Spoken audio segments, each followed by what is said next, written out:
प्रिय सज्जनों, मैं डॉक्टर सुरेंद्र कुमार त्रिपाठी ज्योतिषाचार्य आज आपके समक्ष 12 राशियों की संक्रांतियों के संदर्भ में चर्चा करूंगा। 12 राशियों 12 महीने की संक्रांति होती हैं। हर संक्रांतियों के विषय में थोड़ी सी चर्चाएं आपके समक्ष मैं करूंगा। संक्रांति महात्म्य। मुहूर्त मार्तंड के अनुसार संक्रमणम इति संक्रांति।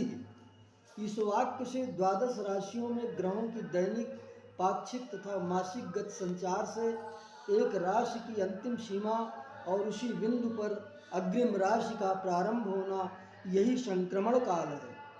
क्रांति वृत्त के समान 12 विभागों में प्रत्येक विभाग का नाम राशि शब्द से व्यवहृत होता है।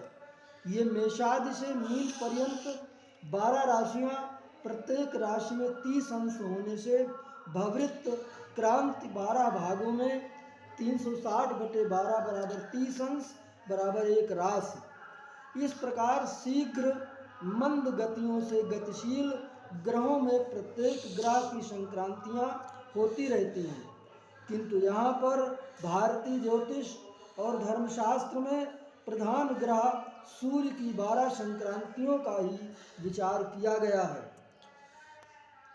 दुष्स्वभाव राशियां मिथुन, कन्या, धनु, मीन और मकर राशि में संक्रमण काल के पीछे 30 घटी बराबर 12 घंटा पूर्णकाल कहा गया है। स्थिर राशियों वृक, सिंह, वृश्चिक, कुंभ और कर्क संक्रांतियों में संक्रांति के पूर्व की 30 घटी बराबर 12 घंटा पूर्णकाल होता है।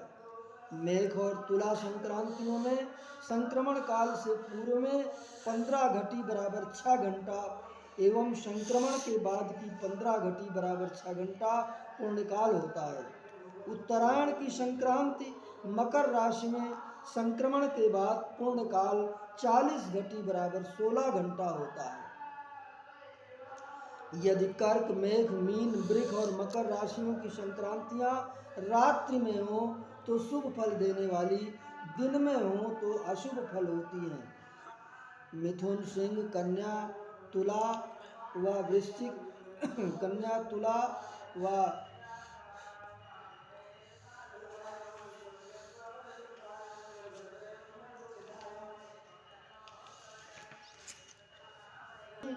शकुन, स्तुग्न, करणों तथा रवि, मंगल, शनिवारों में होने वाली किसी भी संक्रांति का संसार के लिए दुखद अशुभ फल तथा शेष वार करणों में होने से शुभ फल होता है।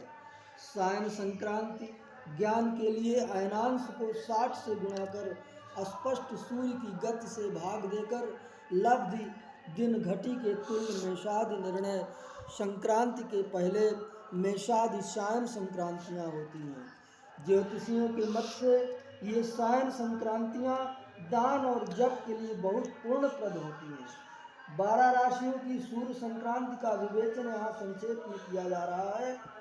मेष राशि संक्रांति। मेष राशि सूर्य की उच्च राशि है। मेष राशि पर जब सूर्य का संक्रमण होता है तो सभी शुभ कार्य प्रारंभ हो जाते हैं। फसल की दृष्टि से नई फसलें, चना, जौ आदि भी तैयार हो जाती हैं। इससे सत्तू बनाया जाता है तथा उसका दान भी किया जाता है। इससे सतुआ संक्रांति भी कहते हैं। पंजाब व उड़ीसा में इसे बैसाखी के नाम से भी जाना जाता है। इस संक्रांति के पश्चात खरमास समाप्त हो जाता है। इसे सौर वैशाख मास भी कहते हैं। वृष राशि संक्रांति। वृष राशि पर जब सूर्य की संक्रांति होती है, अर्थात सूर्य जब वृष राशि पर आते हैं तो इसे सौर ज्येष्ठ मास कहा जाता है। मिथुन राशि संक्रांति। मिथुन राशि पर जब सूर्य की संक्रांति होती है, अर्थात जब सूर्य मिथुन राशि पर आते हैं, इसे सौर आषाढ़ मास कहते हैं। संक्रांति। कर्क राशि पर जब सूर्य की संक्रांति होती है, अर्थात सूर्य जब कर्क राशि पर आते हैं तो सौर श्रावण मास कहा जाता है। इस संक्रांति से सूर्य दक्षिणायन हो जाते हैं, शुभ कार्य बंद हो जाते हैं। सिंह राशि संक्रांति। सिंह राशि पर जब सूर्य की संक्रांति होती है, अर्थात सूर्य जब सिंह राशि पर आते हैं तो सौर भाद्रपद मास कहा जाता है। कन्या राशि संक्रांति, कन्या राशि पर जब सूर्य की संक्रांति होती है अर्थात सूर्य जब कन्या राशि पर आते हैं तो सौर आश्विन मास कहा जाता है। तुला राशि संक्रांति, तुला राशि पर जब सूर्य की संक्रांति होती है अर्थात सूर्य जब तुला राशि पर आते हैं तो सौर कार्तिक मास कहा जाता है। ये सूर्य की नीच राशि होने से इसमें कोई शुभ कार्य नहीं होता है। वृश्चिक राशि संक्रांति, वृश्चिक राशि पर जब सूर्य की संक्रांति होती है अर्थात सूर्य जब वृश्चिक राशि पर आते हैं तो सौर मार्गशीर्ष अगहन मास कहा जाता है। वृश्चिक राशि का स्वामी मंगल है।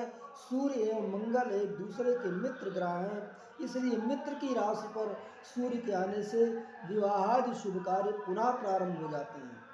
धनु राशि संक्रांति, धनु राशि जब सूर्य की संक्रांति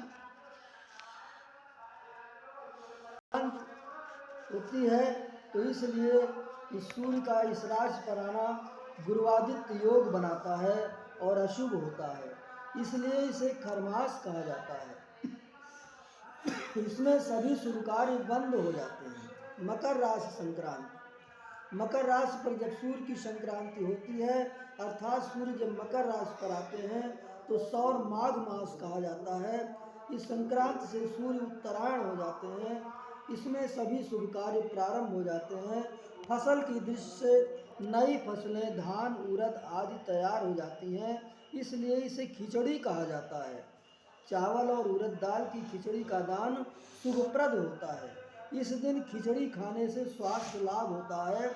आसाम बंगाल में इसे मघा बिहू कहते हैं। दक्षिण भारत में तिल संक्रांति कहते हैं। तमिलनाडु में विशेष इसे पोंगल कहा जाता है तथा केरल में इसे ताई पोंगल कहते हैं। इसके पहले जो धनु की संक्रांति रहती है उसको सौर पौष मास कहा जाता है। कुंभ राशि संक्रांति, कुंभ राशि पर जब सूर्य की संक्रांति होती है अर्थात सूर्य जब कुंभ राशि पर आते हैं तो सौर फाल्गुन मास कहा जाता है। मीन राशि संक्रांति, मीन राशि पर जब सूर्य की संक्रांति होती है अर्थात सूर्य जब मीन राशि पर आते हैं तो सौर चैत्र मास कहा जाता है। मीन राशि का स्वामी बृहस्पति है, इसलिए इस राशि पर सूर्य का आना गुरुवादित्य योग बनाता है जिसे खरमास कहा जाता है। इसमें भी विवाह आदि शुभ कार्य नहीं किए जाते हैं, केवल उपनयन संस्कार को छोड़कर। वृक्ष तथा मिथुन राशि पर सूर्य के होने से ग्रीष्म ऋतु, कर्क तथा सिंह राशि पर सूर्य के होने पर वर्षा ऋतु, कन्या तथा तुला राशि पर सूर्य के होने पर शरद ऋतु, वृश्चिक तथा धनु राशि पर सूर्य के रहने पर हेमंत ऋतु तथा मकर तथा कुंभ राशि पर सूर्य के रहने से शिशिर ऋतु होती है। ये सभी ऋतुएं अपने स्वभावानुसार पृथ्वी पर अपना प्रभाव दिखाती हैं। सभी संक्रांतियां 14 तारीख से 17 तारीख के ही मध्य में होती रहती हैं। माघ मास में मकर राशि पर सूर्य की स्थित होने पर प्रयाग का विशेष महत्व बताया गया है। श्री तुलसीदास जी ने अपने रामचरितमानस में कहा है, माघ मकर गत रवि जब होई, तीरथ पति आव सब कोई, देव धनुज किन्नर नर श्रेणी, सादर मज्जई सकल त्रिवेणी। अर्थात माघ के मास में सूर्य जब मकर राशि पर जाते हैं तो इस तीर्थराज प्रयाग में सभी आते हैं। देवता राक्षस किन्नर मनुष्य आदि सभी आकर त्रिवेणी में सादर स्नान करते हैं। गंगा यमुना के संगम का जल वेणी नाम से प्रसिद्ध हुआ तथा सरस्वती के मिलने से ये त्रिवेणी कहा जाता है। मकर के माघ में जो संगम में स्नान करता है उसके सभी पाप क्षय हो जाते हैं, वो संपूर्ण कामनाओं की प्राप्ति कर मोक्ष को प्राप्त करता है। देवता भी ये आशा करते हैं कि माघ मास में मकर राशि पर सूर्य के आने पर वो समय कब आएगा। ब्रह्मा ने यहाँ प्रकृष्ट यज्ञ किया था, इसलिए इसे प्रयाग कहा जाता है। इसका क्षेत्र 5 योजन बताया गया है। कहा गया है जो ऋषि मुनि जलवायु मात्र पीकर तपस्या करते हुए जिस गति को प्राप्त करते हैं वो गति उन्हें प्रयाग में स्नान मात्र से ही प्राप्त हो जाती है।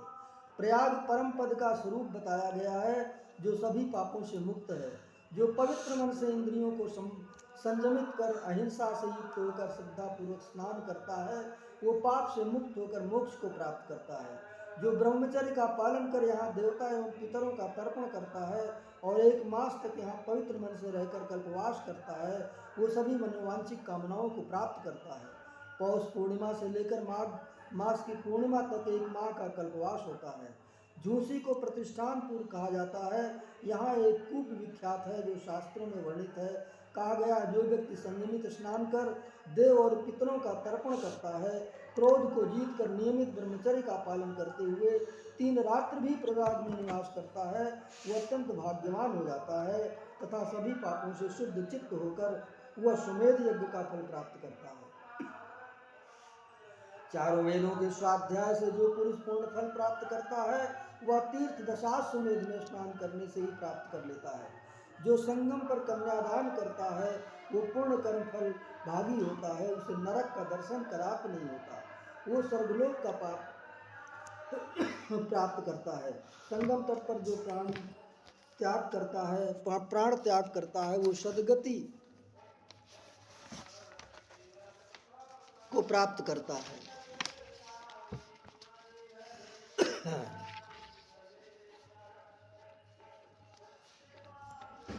वृष राशि में सूर्य के आने पर कुंभ होता है तथा वृश्चिक राशि पर बृहस्पति के आने पर कुंभ होता है तथा वृश्चिक राशि पर बृहस्पति के आने पर अर्ध कुंभ होता है।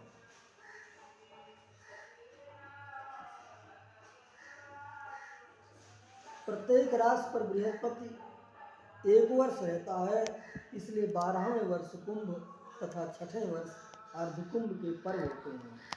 ये 12 संक्रांतियों के विषय में मैंने आपसे चर्चा किया और इनका फल भी कुछ संक्षेप में वर्णित किया। विशेषकर मकर राशि के संबंध में विशेष चर्चाएं किया, जिसका कि प्रयाग में विशेष महत्व होता है। इसके बाद और इसकी फिर चर्चाएं जो है करेंगे। धन्यवाद।